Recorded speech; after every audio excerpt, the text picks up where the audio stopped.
change my face, but it doesn't matter anyway. I change my name,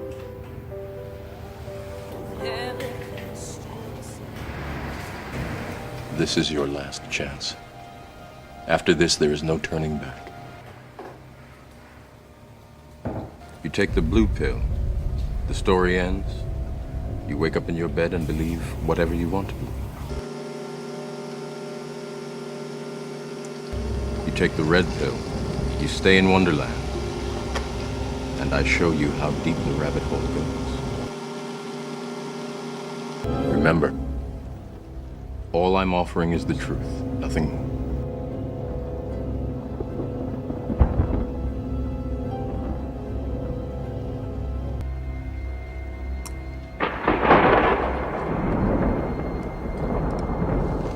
Follow me.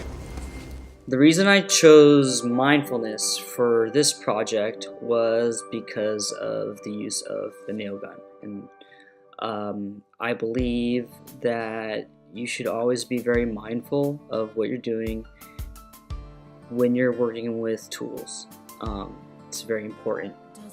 Like, it's going to be completely literal. The goals of mindfulness practice is to reduce suffering and increase happiness, and it's very literal when you're doing construction as far as reducing pain, tension, and stress. If you're not mindful in what you're doing and you say daydream, you could end up in a serious situation which looks something like this. I think the visual alone speaks for itself. This was the opposite of a mindful moment. Should have been paying more attention.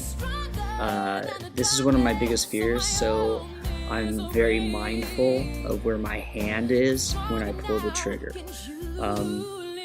Sucks to be that guy, but so back to the roof. I'm using these clamps. When you're doing solo work, clamps are your best friend. It's like having a second dude there holding shit for you, except you don't have to worry about his hand when you're using the nail gun because it's just a clamp. So back to the roof build, and here's another tip. To reduce waste, which is essentially saving money and throwing away like an end piece, like this small end piece that was chopped, I'm basically gonna take a piece of 2x4, or sorry, this is 2x3, and use that to join the two. So drive some nails in it and make this small piece usable. And if I keep doing that, I'll save maybe 1 or 2 full planks, which is, I don't know, about 20-30 bucks. And we're obviously doing this move to save money, so it would be stupid to throw away these small ends when they could be used. So there's a 2x3 there on the seam. So if I just, they're now stuck together. So again, when you get a split like this, you just want to get a piece of scrap wood and level that out. See what else we can find.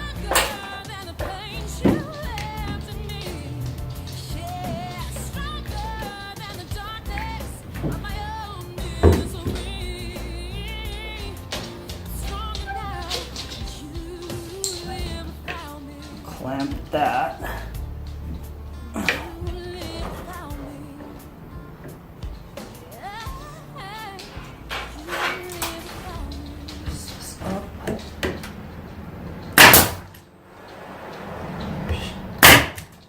There you go. Stapled into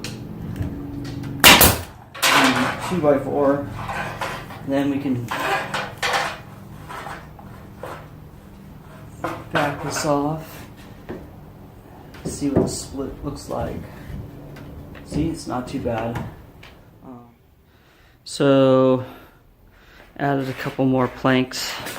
We add about 2 rows every day. Don't need to kill myself trying to get it all done at one time. This was all the material we had for today, so that's what's up. And Friday, we're going to be replacing this door. And the whole reason replacing the door, besides it being ugly, is this center motor. This is going to be very depressing to look at if this was my bedroom. So we're going to install a side motor, which is going to go right there, and then we could probably do something to cover it up. And I will just have a wood ceiling. I'm thinking about going with a like a bluish gray, maybe something to match the cabinetry that we got going on. Stay tuned.